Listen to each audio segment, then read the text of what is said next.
di sini kita mulai dengan pemaparan terkait dengan pengantar manajemen aset jalan.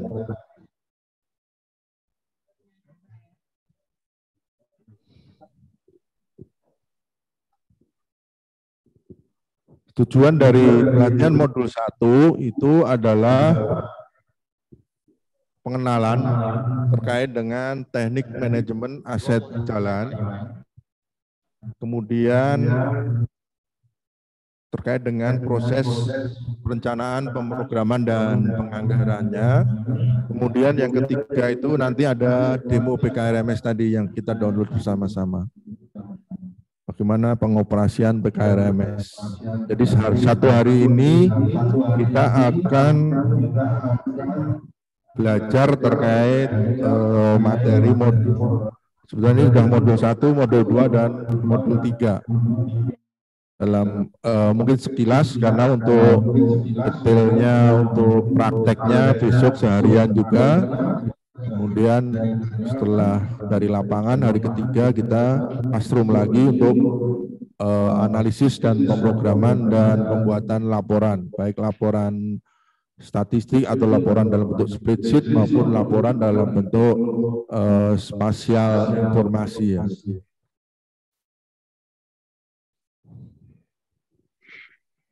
Baik, sebetulnya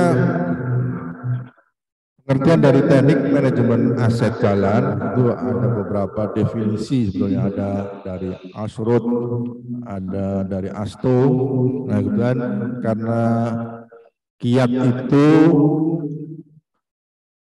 didanai oleh Australia, maka referensinya dari Ashroth.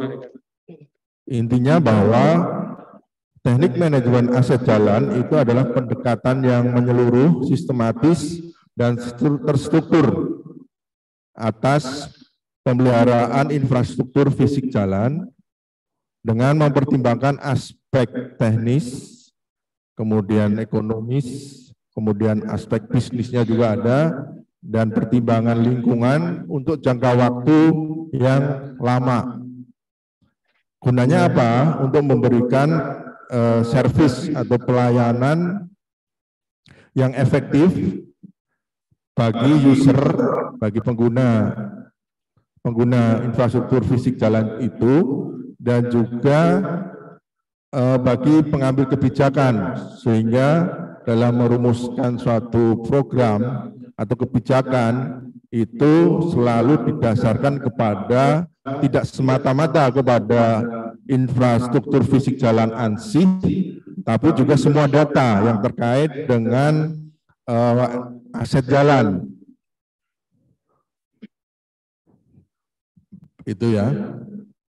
Jadi semua data yang ada dalam manajemen atau dalam aset jalan itu digunakan selain untuk kepentingan infrastruktur fisik jalan itu sendiri, juga dipakai sebagai basis data dalam pengambilan kebijakan untuk penentuan program maupun kebijakan terkait infrastruktur fisik jalan. Mungkin ini cuma merefresh ya, saya percaya bahwa bapak-bapak dan ibu-ibu itu semuanya dari Dinas Teknis PU ya? Atau ada yang dari selain PU? Semua dari PU ya? Baik, artinya kita hanya merefresh saja terkait dengan ruang lingkup aset jalan khususnya untuk bidang bina marga. Ini kebetulan kan sebenarnya jalan itu masuk ke Direktorat Bina Marga. Jadi yang masuk ke dalam aset jalan itu tentu kita sudah paham ada badan jalan, di mana itu ada perkerasan dan bahu jalan. Kemudian ada saluran samping, baik saluran samping kiri maupun saluran samping kanan. Kemudian ada unsur struktur, jembatan, gorong-gorong, kemudian tembok penahan tanah, Kemudian ada kepentingan untuk road safety terkait dengan perlengkapan rambu dan perlengkapan safety lainnya. Mungkin di sini saya juga singgung bahwa PKRMS sekarang ini payung hukumnya adalah surat edaran dari Dirjen Bina Marga SE-nya nomor 21 tahun 2021. Mudah-mudahan tahun ini bisa ditingkatkan jadi SE Menteri. Jadi mudah-mudahan harapannya pas momen hari jalan atau hari PU, SE Menteri untuk sebenarnya bukan PKRMS tapi untuk pengelolaan aset jalan daerah bisa diterbitkan. Itu sebagai payung hukumnya dalam penggunaan PKRMS. Kemudian ini adalah jenis pekerjaan pemeliharaan aset jalan. Ini sebenarnya terkait dengan pekerjaan, kalau kita biasa istilah di spek itu ada preservasi, kita kebanyakan sebetulnya untuk pekerjaan preservasi. Karena database yang kita bangun, kemudian pemrograman yang kita analisis itu terkait dengan jalan-jalan existing. Jadi jalan-jalan yang statusnya itu sudah ada SK-nya. Jadi memang untuk PKRMS tidak didesain untuk penanganan jalan baru, pembangunan jalan baru. Paling itu ada pemeliharaan rutin atau rutin maintenance seperti pembersihan saluran, potong rumput, kemudian pembersihan bahu jalan, kemudian ada backlog and minor work, itu sebetulnya pekerjaan tertunda. Kemudian ada pekerjaan penunjang atau holding treatment. Sebenarnya holding treatment itu kita berikan kepada ruas jalan yang memang sudah gampangannya sudah rusak berat, cuman untuk tahun pertama belum bisa ditangani. Supaya jalan itu tidak bertambah rusak, kita berikan penanganan berupa holding, penunjang, atau untuk menahan supaya kerusakannya tidak bertambah berat sampai tahun di mana ruas jalan itu mendapatkan penanganan yang permanen. Itu sebenarnya untuk pekerjaan holding, pekerjaan penunjang. Kemudian untuk pekerjaan khusus, itu pekerjaan yang tidak terduga akibat dari bencana alam atau pekerjaan darurat lain diakibatkan oleh bencana alam. Itu pekerjaan yang tidak terduga. Kemudian ada pemeliharaan berkala. Pekerjaan berkala ya seperti kita ketahui overlay, baik overlay satu lapis atau overlay ada strukturnya. Kemudian ada rehabilitasi atau rekonstruksi dan road safety. Kemudian ada pekerjaan pelebaran. Jadi di dalam rehabilitasi, rekonstruksi dan road safety juga ada sebenarnya pekerjaan peningkatan. Di dalam PKRMS ada pemeliharaan peningkatan yang masuk ke dalam rekonstruksi.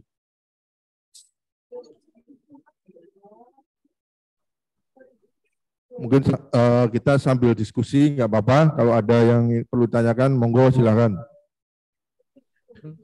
Jadi ini kita gambarkan terkait dengan kondisi kemantapan jaringan jalan di Indonesia.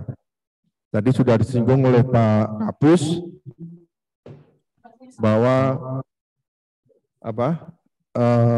jaringan jalan di Indonesia itu berdasarkan statusnya itu ada jalan nasional, kemudian jalan provinsi, jalan kabupaten, kota.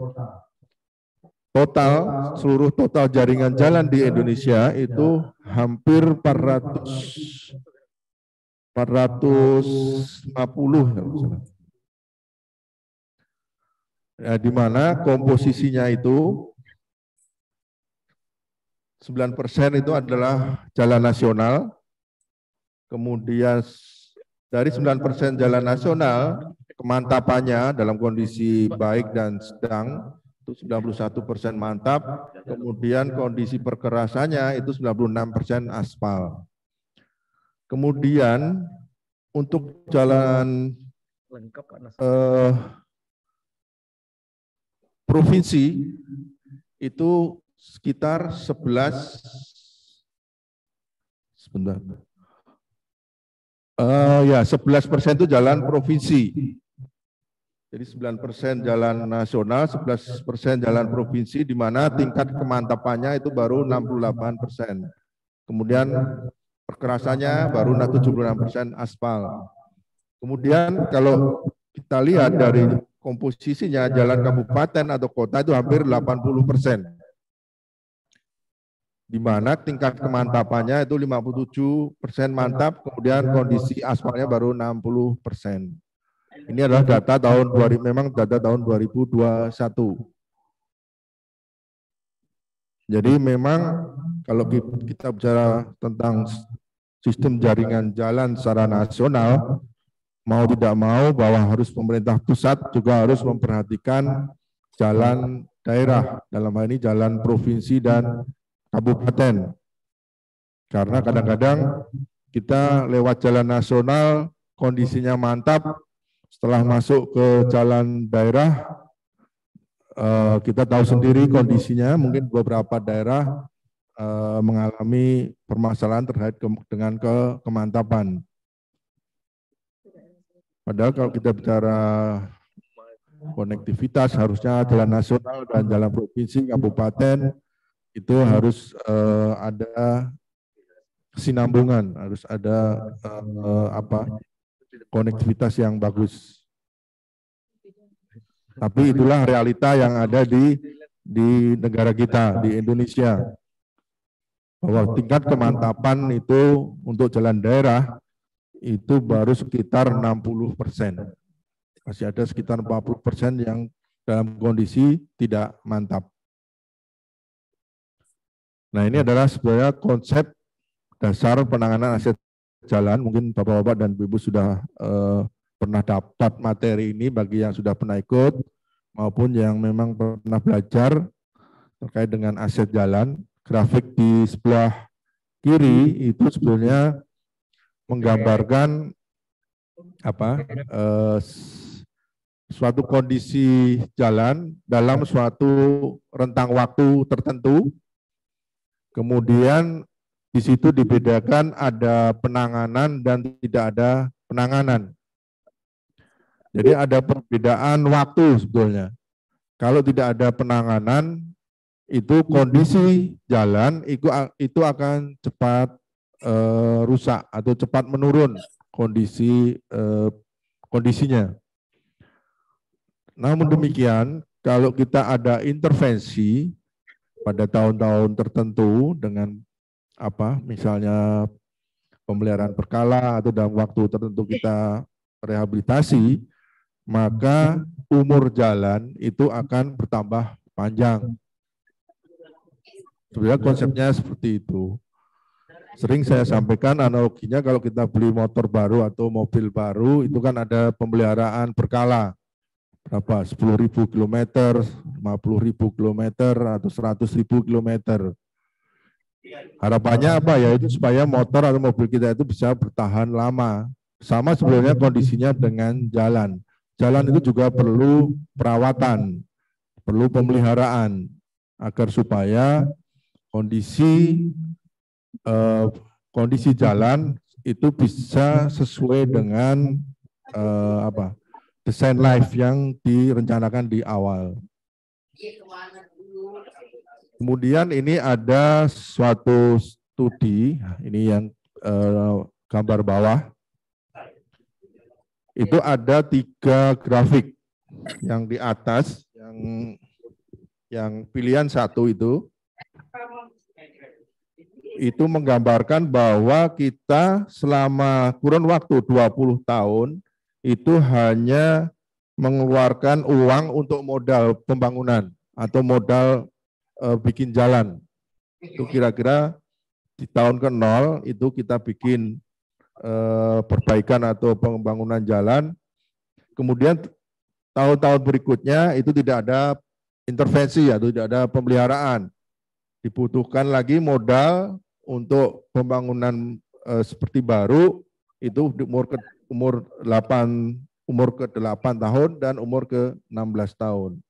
Asumsinya waktu itu bahwa untuk pembangunan jalan baru per kilonya, ini ya asumsi jalan di daerah mendatar, kemudian lebar jalan 4,5 meter dan lebar bahu 2 kali 1,5 meter, material aspal atau beton. Jadi per kilonya itu hampir 4,5 miliar per kilo. Jadi total pilihan satu itu modal yang kita perlukan itu 13,5 miliar per kilometer.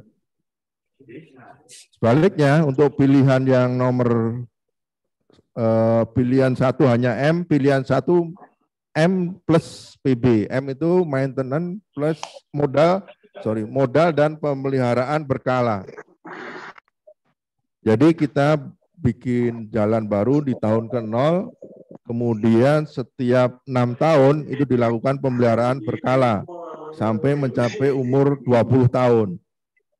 Itu kalau kita tadi per kilonya 4,5, itu separohnya sekitar 2,5.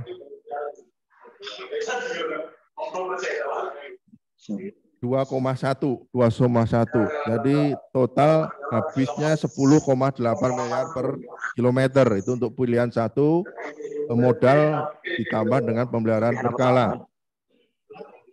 Kemudian untuk pilihan kedua itu ada alternatif modal, kemudian ditambah pemeliharaan berkala, ditambah pemeliharaan rutin setiap tahun. Itu bisa dilihat bahwa modal di tahun pertama sama, di tahun ke-0 4,5, namun tiap tahun itu ada pemeliharaan rutin. Itu setiap tahun ada pemeliharaan rutin, baru di tahun ke-8 ada pemeliharaan berkala. Kemudian dilanjutkan lagi dengan pemeliharaan rutin setiap tahun. Kemudian di tahun ke-16 ada pemeliharaan berkala lagi sampai umur 20. Total yang dihabiskan itu hanya sekitar 9,5 miliar per kilometer.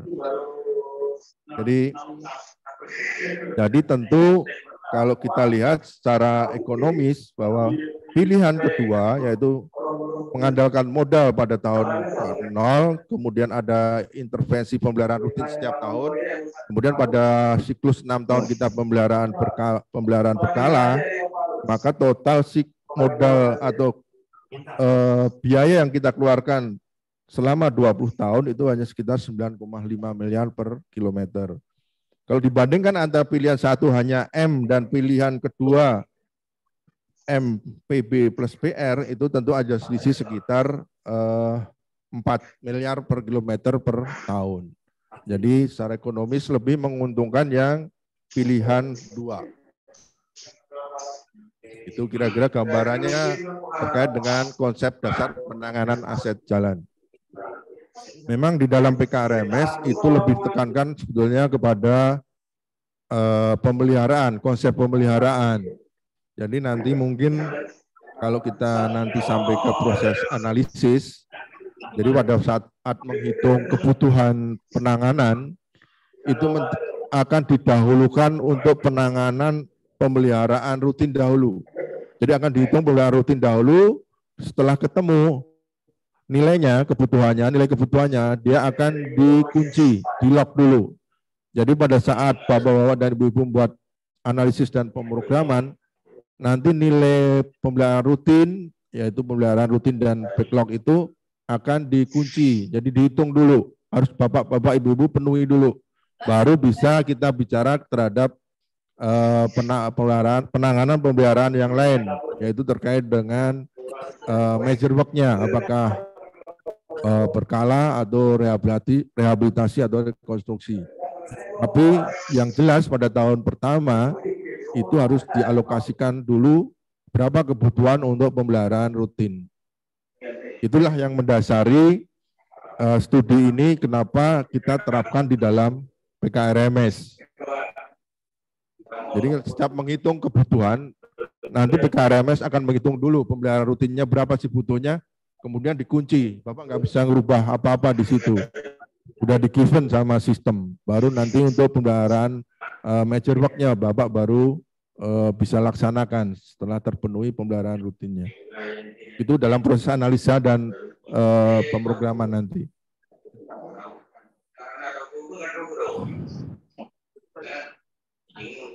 Mungkin ini saya sekedar sharing aja bahwa sebetulnya PKRMS itu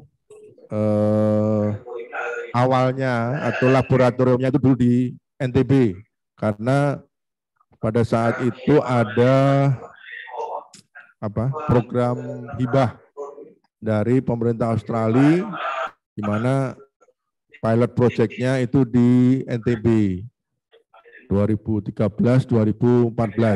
Sebenarnya cikal bakal PKRMS itu dulu dari PRIM NTB. Karena memang semua waktu itu pilot project-nya terkait dengan fisik dan bantuan program itu di PRIM NTB. Kemudian dari PRIM NTB kemudian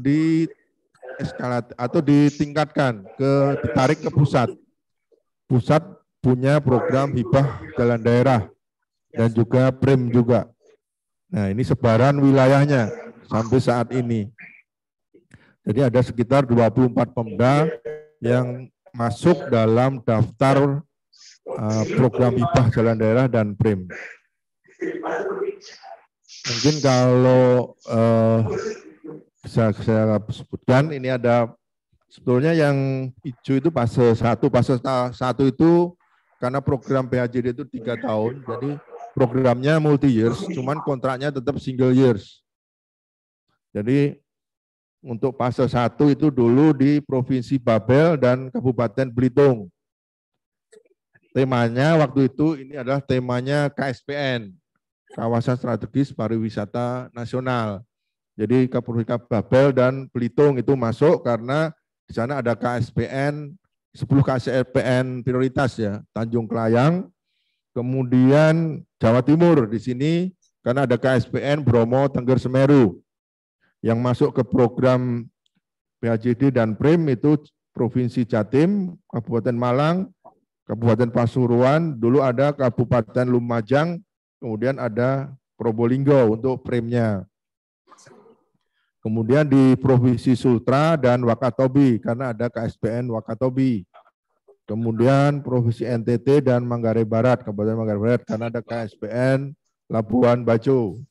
Kemudian di fase 2, 2020 sampai 2022, itu masuk fase 2, yaitu hitam, Provinsi Sumbar, karena ada KSPN Mandeh, kemudian Kabupaten Pesisir Selatan, kemudian ada Provinsi Sulawesi Selatan, KSPN Toraja, Kabupaten Tanah Toraja, dan Toraja Utara. Kemudian fase 3 itu 2020 sampai 2023, jadi nanti tahun depan masih ada untuk PHJD. Fase 3, yaitu Provinsi Sumatera Utara, KSPN-nya Danau Toba, Kabupatennya Humbang, Hasundutan, dan Simalungun. Kemudian Jawa Tengah, ini tadi saya lihat kebanyakan dari Jawa Tengah, itu sebenarnya PHJD sekarang masih berlangsung di Provinsi Jawa Tengah dan Kabupaten Wonosobo untuk mendukung KSPN Borobudur. Kemudian ada lagi di Provinsi Kalimantan Barat dan Kabupaten Sambas untuk mendukung KSPN Sambas. Ini cuma gambaran saat ini ada 20 Pemda yang masuk ke dalam daftar penerima program hibah jalan daerah dan PRIM, dan juga 24 daerah ini sudah melaksanakan atau menggunakan PKRMS dalam sistem penyusunan database dan juga sistem perencanaan dan pemrogramannya. Memang rencananya ke depan PKRMS akan dijadikan tool selain untuk PHJD juga untuk DAK.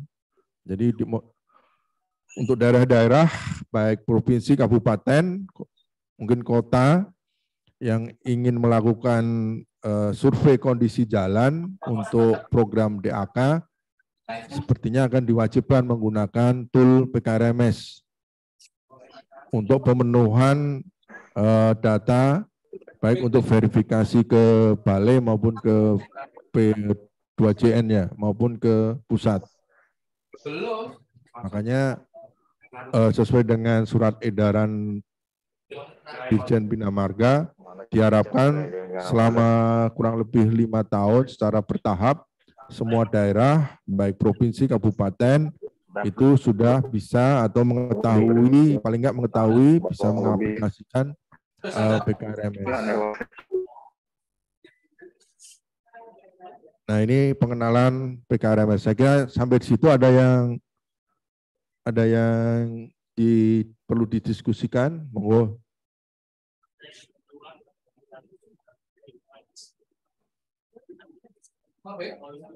Kalau tidak ada, saya lanjutkan. Nah, ini sebetulnya itu terkait dengan teknis softwarenya sendiri sebetulnya ini. Jadi sistem dasar PKRMS itu berbasis komputer, operating sistemnya Windows, minimal Windows 7.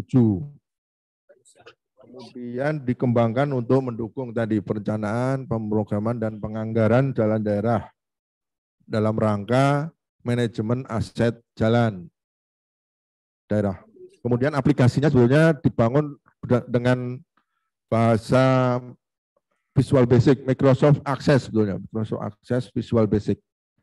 Jadi kalau ada bapak-bapak dan ibu yang jago programmer dengan Visual Basic, sebetulnya bisa mendevelop atau menambah fitur-fitur yang disesuaikan dengan tujuan dari masing-masing programmer. Kemudian sebetulnya ini didukung dengan QGIS sebagai aplikasi penyajian data geospasial. Kenapa QGIS? Karena sampai saat ini QGIS masih standalone ya, free charge ya. Setiap orang bisa mendownload dan mengaplikasikannya tanpa terkena denda atau fee. Apakah hanya QGIS? Sebetulnya enggak.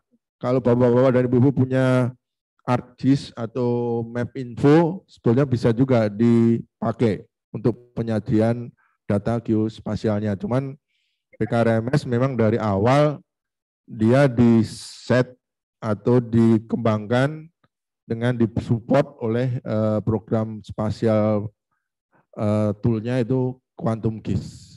Saya kira itu. Kemudian PKRMS itu sebetulnya bersifat standalone. Jadi bapak-bapak dan ibu-ibu bisa mengaplikasikan masing-masing tanpa tergantung pada yang lain. Jadi memang belum web-based. Mudah-mudahan nanti tahun depan kita coba kalau ada web-based, mungkin nanti pusat yang harus menyediakan servernya, kemudian mengoperasikannya.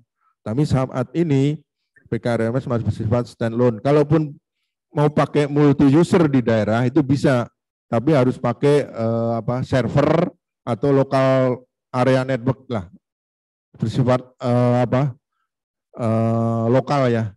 Mungkin di provinsi atau kabupaten udah ada server, itu bisa juga dipakai untuk multi-user, untuk update maupun untuk ekspor impor data. Oke, jadi mungkin di undangan udah disampaikan ya bahwa laptop yang akan kita pakai itu harus ada operating sistemnya Windows, kemudian paling nggak ada Microsoft Office-nya 2010 sebenarnya nggak apa-apa, lebih suka 2016. Itu syarat utama supaya program ini bisa jalan. Kalau belum ada, mohon bisa diinstal kembali terkait dengan Microsoft Access-nya. Kalau bisa Microsoft Access 2016. Karena tanpa Microsoft Access atau Microsoft Office itu masuk Word, Excel, Access itu ya, itu mustahil program ini bisa jalan. Kemudian program ini juga belum bisa di Android, juga belum bisa. Karena memang operating sistemnya masih Windows. Ya, itu informasi tambahan. Mudah-mudahan Bapak-bapak dan Ibu-ibu peserta kali ini sudah menyiapkan semua itu ya. Sarana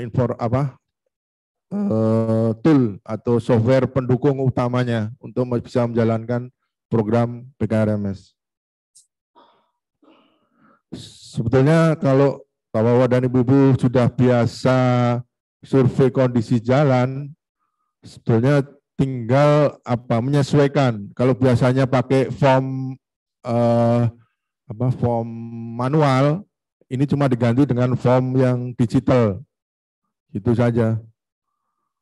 Jadi waktu survei paling tidak kita tidak perlu mencatat di atas kertas dan juga memindahkan dari hasil form manual ke spreadsheet atau Excel. Jadi bisa langsung dilakukan dengan tablet PKRMS. Tablet sekarang juga tidak terlalu mahal. Kebutuhan tablet sebetulnya asal ada Windows juga, ada Office aksesnya, sudah cukup. Mudah-mudahan sih tidak terlalu mahal. Mungkin satu tablet itu sekitar 5 juta atau 4 juta juga sudah ada. Tergantung kepada spesifikasinya. Tapi minimal itu ada Windows dan aksesnya. Kemudian ini yang biasa dilakukan di dalam PHJD, ini siklus perencanaan. Jadi kita bicara sebenarnya posisi PKRMS itu di mana dalam siklus perencanaan. Kalau kita lihat sebetulnya dari awal itu adalah pemenuhan kebutuhan data untuk penyusunan database yang kuning itu. Kemudian untuk memenuhi kebutuhan data dan penyusunan database tentu kita harus melakukan survei data jaringan kondisi dan data inventarisasi. Kemudian status sekarang berarti harus diupdate setiap tahun khususnya untuk kondisi. Kalau inventarisasi mungkin bisa dipakai 1 kali selama 5 tahun, hanya diperbaharui untuk data-data atau ruas yang ada konstruksi terbarunya mungkin ya. Misalnya bahunya yang awalnya tanah sekarang jadi aspal atau beton atau agregat es. Nah, itu mungkin perlu diperbaharui informasinya untuk inventarisasi. Kemudian setelah pemenuhan kebutuhan data untuk penyusunan database melalui serangkaian survei kondisi dan inventarisasi, kemudian dilakukan analisis. Analisis itu terkait dengan kebutuhan. Jadi dengan mendasarkan kepada hasil survei kondisi, itu sebetulnya diperlukan penanganan atau kebutuhan alokasi penanganan berapa. Nah, PKRMS bisa menghitung sampai ke situ. Jadi pemenuhan kebutuhan anggaran untuk penyelesaian suatu ruas atau beberapa ruas. Tentu dengan unit cost-nya disesuaikan dengan unit cost yang berlaku di masing-masing provinsi dan kabupaten. Kemudian setelah dianalisis itu ada anggaran. Biasanya kita kalau analisis kita running dulu anggaran yang tidak terbatas atau unconstrained budget. Jadi sebetulnya total kebutuhan penanganan untuk misalnya satu jaringan jalan di Kabupaten A itu sebetulnya berapa sih kebutuhannya misalnya ya. Nah, kemudian dari situ kita bisa tahu kebutuhan need-nya, kebutuhan anggarannya. Namun kadang-kadang karena kita terbentur kepada anggaran yang terbatas, dari anggaran yang tidak terbatas itu kita melakukan serangkaian prioritas penanganan atau prioritas program sesuai dengan alokasi kebutuhan atau alokasi anggaran yang tersedia. Jadi dari semua ruas dalam satu jaringan jalan di kabupaten atau provinsi, kemudian kita lakukan pemprioritasan, prioritas program. mana yang perlu ditangani pada secara mendesak pada tahun pertama misalnya. Nah itu nanti ada indikatornya juga. Kalau di PKRMS nanti kita kenal istilah TTI dan TPI. TTI itu Treatment Trigger Index, kalau TPI itu Treatment Priority Index. Itu TPI itu untuk pemprioritasan ruas mana yang mendesak untuk segera ditangani. Jadi dia rankingnya jadi tinggi. Jadi mungkin dari situ kemudian kita tentukan ruas-ruas yang masuk ke program penanganan untuk tahun pertama misalnya. Tentu disesuaikan dengan anggaran. Nah, kita bisa juga melakukan skenario. Jadi kita melakukan skenario selama 5 tahun.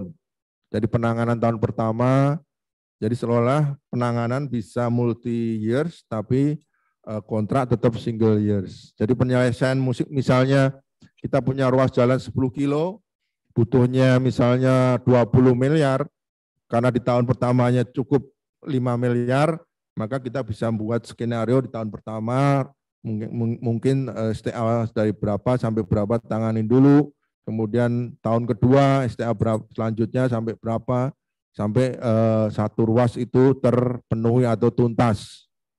Tuh. Kira-kira gambarannya seperti itu dalam PKRMS. Kemudian ada program kerja, tentu tadi dari long list, kemudian ada short list, kemudian melalui pembahasan di tingkat OPD, misalnya di dinas dulu, dirembuk dengan kasih atau kabit atau kadisnya dulu, kira-kira mana yang mau dijadikan program tahun berikutnya. Nah itu jadi nanti jadi program kerja definitif. Sebetulnya dalam PKRMS itu ada indikasi terkait dengan ruas, kemudian ada indikasi terkait dengan kerusakan, tingkat kerusakan, kemudian ada indikasi terkait dengan kebutuhan penanganan, dan juga kebutuhan biaya dan alokasi biaya yang ada. Itu kira-kira nanti di program kerja. Jadi ada ruas jalan ini jenis penanganannya misalnya ada pemeliharaan rutin, ada berkalanya, ada rehabilitasinya, terus kemudian STA-nya yang perlu berkala itu STA berapa sampai berapa, kemudian yang rehabilitasi itu STA berapa sampai berapa, nanti didefinisikan di dalam program kerja output dari analisis PKRMS. Nah setelah jadi program kerja tentu akan dilaksanakan di tahun berikutnya, perlu ada pendetailan. Jadi di PKRMS itu sebenarnya indikasi program. Tetap harus ada proses selanjutnya untuk membuat detail atau detail engineering design, termasuk juga backup draft bill of quantity-nya, nah dokumen lelangnya, nah kemudian proses tender, kemudian proses pelaksanaan. Setelah pelaksanaan tentu ada beberapa yang perlu diperbarui terkait dengan database-nya, dan juga perlu evaluasi terkait dengan unit cost untuk penanganan dan harga. Untuk selanjutnya updating di kebutuhan data dan penyusunan database. Kira-kira begitu. Nah, PKRMS itu sebetulnya dia ada di kebutuhan data untuk penyiapan database sampai dengan menyajikan program kerja definitif. Tuh. Sebenarnya ini adalah PKRMS. Kalau versi kita ya karena PKRMS itu aksesnya mudah. Karena hanya mempunyai platform Microsoft Access. Tidak perlu proses install. Mungkin kalau tadi sudah di-download, kemudian ini nanti itu bisa itu berarti yang file sistem 145 itu Bapak klik 2 kali nanti akan muncul, programnya udah muncul. Kemudian strukturnya ramping, tadi cuma filenya ada file survei, file sistem, dan file database. Kemudian QGIS itu juga di luar, sebenarnya QGIS itu supporting di luar PKRMS untuk pembuatan layout peta. Kemudian semua bukan ditutup-tutupi ya, semua data bisa diakses, bisa dilaporkan, di print, di Excel, semua tidak ada yang tertutup, semua lengkap, tidak artinya tidak tidak ditutup-tutupilah datanya itu, karena bisa di-share ke semua orang sebetulnya. Kemudian untuk fleksibilitas, segmentasi bisa per 100 atau 200, sama DAK mungkin sekarang per 200 ya, kita bisa per 100 juga. Lebih detail memang harus per 100. Jamnya jam 9. Disiapin ya Mas ya bahannya, maksudnya karena kita undang orang luar di perencanaan terus bina marga gitu. Ya Pak Regis, ya deh, makasih ya. Iya. Nah mungkin kalau segmentasi,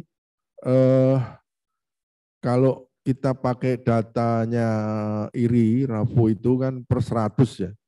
Jadi mungkin bisa disesuaikan, sebaiknya memang data kondisinya per 100. Jadi nanti kalau kita lengkapi dengan data IRI yang per 100 bisa match 100 meter dengan IRI 100 meter.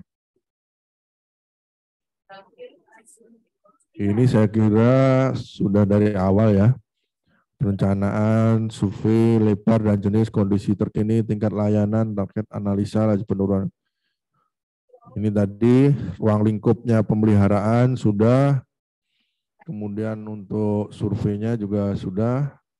Survei saya kira kalau teman-teman Bapak dan Ibu di Bina Marga saya kira nggak terlalu susah. Karena sudah biasa melakukan survei kondisi jalan untuk DAK. Sebetulnya sama.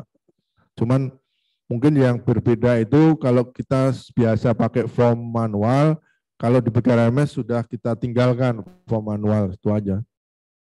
Tapi secara konsep, secara prinsip sebenarnya sama. Karena dalam PKRMS juga disusun waktu itu untuk memenuhi kebutuhan DAK juga.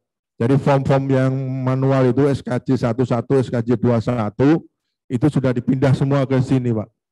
Jadi tidak perlu repot-repot lagi bikin form manual. Tinggal Bapak survei, isi, kemudian nanti outputnya sudah sama dengan form SKJ 11 dan 21 itu. Jadi form outputnya sudah persis. Ada nanti bisa dilihat nanti.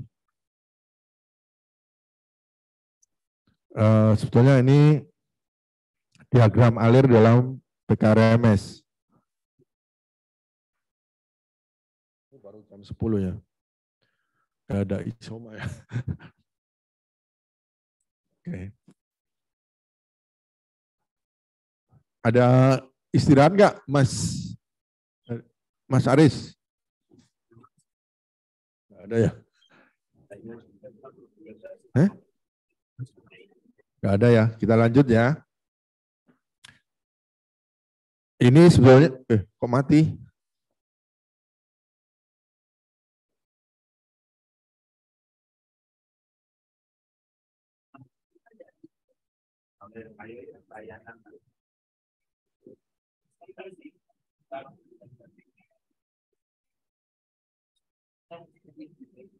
Mungkin udah ada yang nyoba, klik-klik 2 kali tuh yang PKRMS sistem udah ada.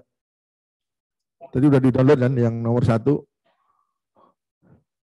Sambil nunggu bisa juga tuh main-main tuh. Klik-klik 2 kali nanti akan muncul itu.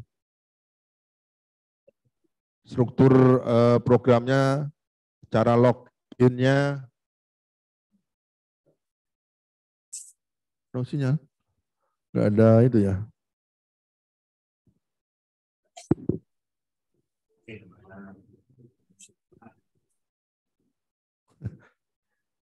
Makasih Pak.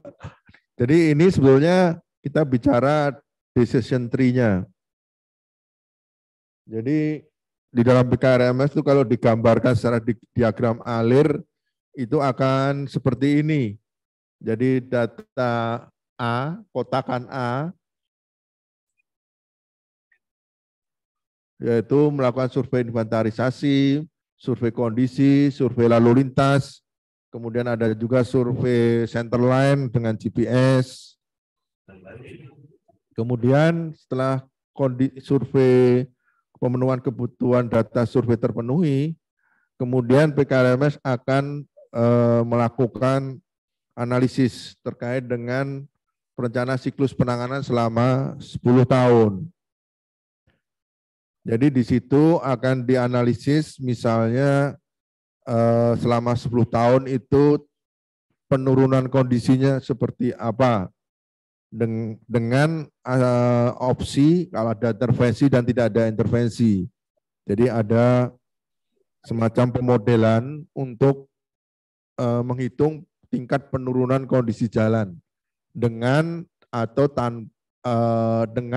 tanpa intervensi. Kemudian untuk penganggaran itu kita periodisasi selama 5 tahun. Jadi ada program penganggarannya tadi untuk membuat skenario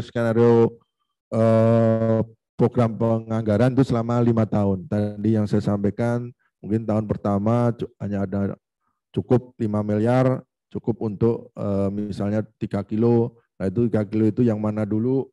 Kemudian tahun kedua kita programkan berapa miliar untuk memenuhi sisanya sampai tahun ke-5 berturut-turut gitu.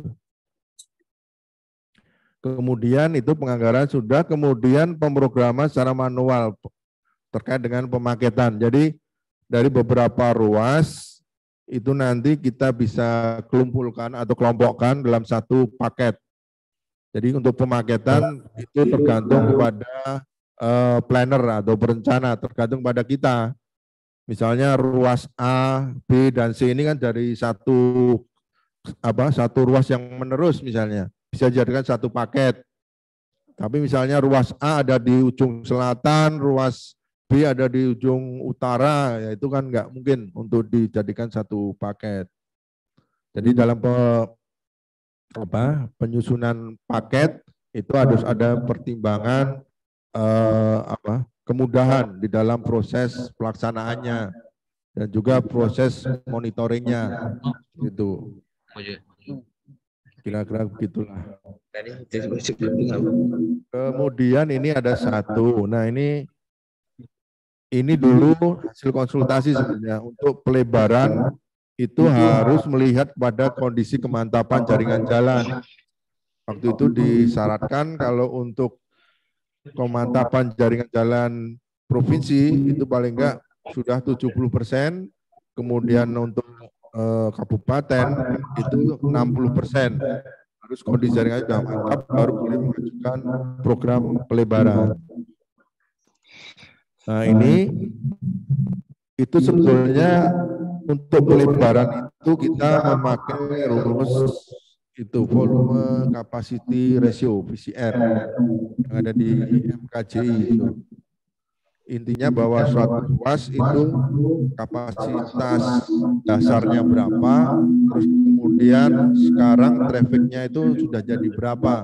Kalau VCR-nya, volumenya dengan kapasitas itu sudah rasionya lebih dari 1, itu perlu pelebaran, kira-kira begitu. Nah, semua rumus itu sudah di-state atau sudah dimasukkan ke dalam sistem PKRMS. Jadi di situ untuk lebar ruas dominan itu artinya dalam satu ruas itu misalnya ada lebar 7, ada kadang-kadang bervariasi ya dalam satu ruas itu. Misalnya lebarnya ada yang 7, ada yang 5, ada yang 3,5. Nah, yang dimaksud dengan lebar dominan itu yang 3,5 itu. Itu lebar dominan. Artinya lebar yang paling ekstrim lah, berbeda dengan paling kecil lah ya, gampangnya gitu. Kemudian lebar desain standar itu kalau untuk jalan kita memang 7 meter lebar desain standarnya. Kemudian untuk itu menghitung VCR dominan. Jadi dihitung dulu dengan tadi lebar yang terkecil itu volumenya apakah sudah melebihi dari kapasitas yang ada. Itu sebagai penentuan perlu pelebaran atau tidak. Gitu. Saya kira itu target width itu kita ambil biasanya lebar target itu biasanya kita ambil lebar rata-ratanya dulu. Jadi tadi ada satu seksi ruas jalan, lebarnya 7 meter, 5 meter, 3,5, kita rata-rata dulu. Jadi lebar rata-rata di pas itu berapa sih? Misalnya ketemu 4,5, dihitung dulu kapasitas sekarang dengan lebar 4,5 itu masih mencukupi atau tidak. Kalau tidak, berarti dia direkomendasikan untuk dilebarkan. Kira-kira begitu. Jadi ini saya kira itu stabilitas mantap tadi, kemantapan jaringan jalan, tingkat layanan dari MKCI, ini VCR tadi, penentuan volume capacity ratio-nya, kemudian lebar standar status ruas, kalau provinsi memang 7, kalau kabupaten ini di set 4,5, ini lebar standar targetnya, standarnya lebar standar. Lebar target itu tadi, kita coba lebar rata-rata dari satu ruas dulu berapa. Kemudian kalau misalnya lebar ruas rata-rata itu ternyata VCR-nya lebih dari 1, dia akan melakukan reiterasi lagi. Kira-kira lebar berapa sih yang dibutuhkan sehingga VCR-nya lebih kecil dari 0,85. Jadi udah dihitung iterasinya itu. Kemudian tadi saya sampaikan di awal ada TTI, jadi Treatment Trigger Index. Memang di dalam PKRMS itu sebagai parameter atau indikator kondisinya itu pakai TTI. Kalau di DAK mungkin pakai SDI, kalau kita pakai TTI. TTI berbeda juga dengan PCI. Jadi kita TTI aja, bukan pavement condition, tapi Treatment Trigger Index. Memang kalibrasinya menurut rencana dari Australia kita mengacu pada HDM4 kalibrasinya. Jadi dalam TTI itu ada beberapa data kerusakan.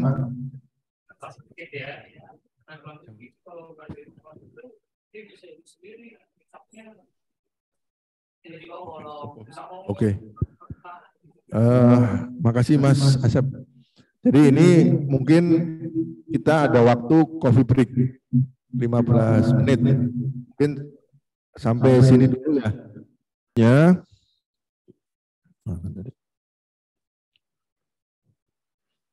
Ini tadi ya TTA.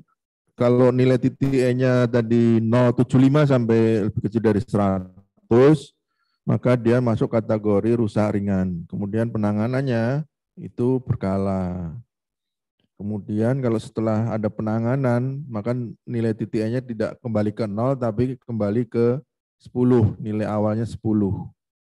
Ini dalam rangka untuk perhitungan pemodelan tadi, laju penurunan kondisi.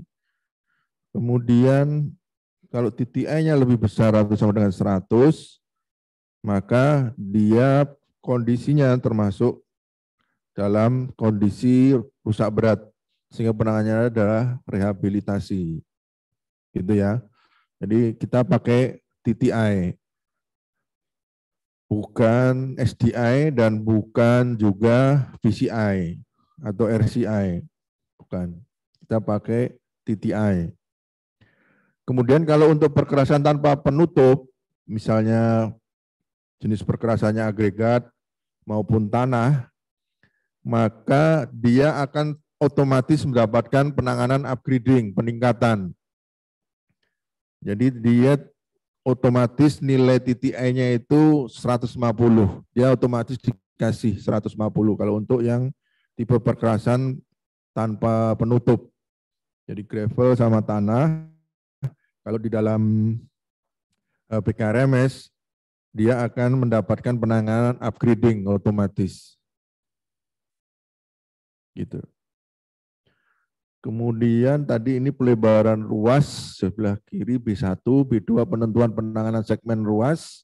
Segmen itu artinya per tadi segmentasi ya, per 100 meter atau per 200 meter. Kemudian B3 itu pelebaran segmen. Nah itu segmen tadi yang per 100 atau per 200 meter itu tadi dievaluasi juga tingkat visi rasionya. Apakah dalam satu ruas misalnya hanya segmen-segmen tertentu yang kapasitasnya melebihi kapasitas dasarnya, sehingga perlu pelebaran, saya kira gitu. tetap dia mempertimbangkan apakah kemantapan jaringannya sudah memenuhi. Kalau sudah, baru dia pertimbangkan untuk penanganan pelebaran. Kalau tidak memenuhi, maka tidak akan dipertimbangkan. Gitu. Misalnya kemantapan jaringan stabil, ya oke. Kemudian dia dicek apakah lebar segmen yang per 100-200 lebih kecil dari lebar target. Lebar target itu biasanya lebar rata-rata dulu. Kalau lebih kecil berarti dia perlu pelebaran. Kalau sudah lebih besar dari lebar target, misalnya rata-ratanya 7, ternyata segmen itu lebarnya udah 9, maka dia tidak perlu pelebaran. Seperti itulah. Kira-kira begitu ya. Ini untuk masalah pelebaran. Kemudian untuk pelebaran juga akan dipertimbangkan masalah ROW. Apakah kalau kita lebarkan dengan lebar tertentu, itu masalah ROW-nya jadi masalah. Kalau jadi masalah, dia akan di-flag juga. Jadi ada informasi bahwa segmen ini sebenarnya perlu pelebaran. Cuman ada masalah di ROW, karena ROW-nya mungkin kurang lebar. Jadi ada flag gitu, ada centang.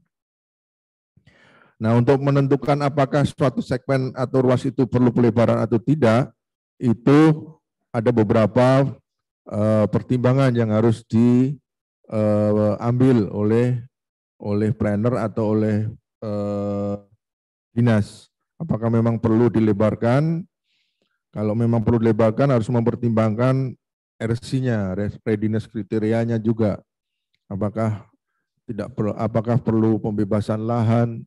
Kemudian apakah dokumennya AMDAL-nya sudah ada atau larapnya sudah ada kalau memang perlu pelebaran, kemudian aspek lingkungan yang lain, kemudian terutama kalau pelebaran memang terkendala atau banyak masalahnya di lahan.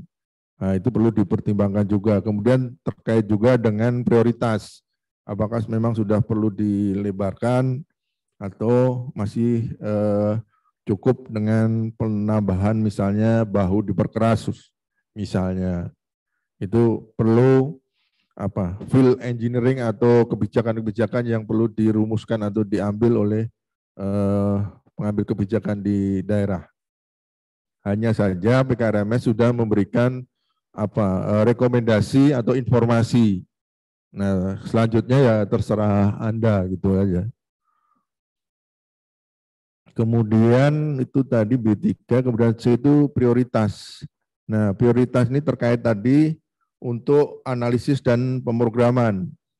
Jadi analisis dan pemrograman itu intinya menghitung alokasi titik E-nya itu titik E tahun ke-0. Tahun ke-0 itu artinya tahun pada saat dilakukan survei terakhir. Itu titik E. Kemudian akan dihitung titik E-nya. Kemudian untuk analisis dan pemrogramannya akan dihitung alokasi tahun N. N itu N sama dengan 1 sampai dengan 5 tadi. Jadi skenario analisis dan pemrograman itu 5 tahun.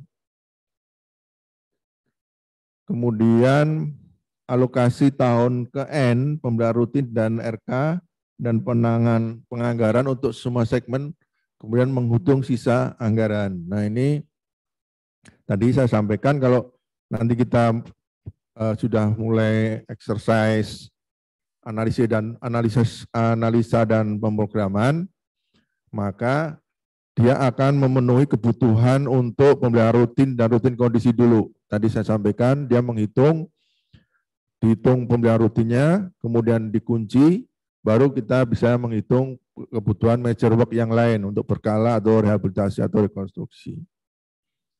Kemudian peringkat penanganan segmen itu tergantung dari jenis pekerjaan, apakah pekerjaan khusus, anggap darurat, itu mesti nomor 1 karena harus cepat ya. Kemudian pekerjaan siklus yang tahunan, kemudian pekerjaan reaktif, baru pekerjaan pemeliharaan lain.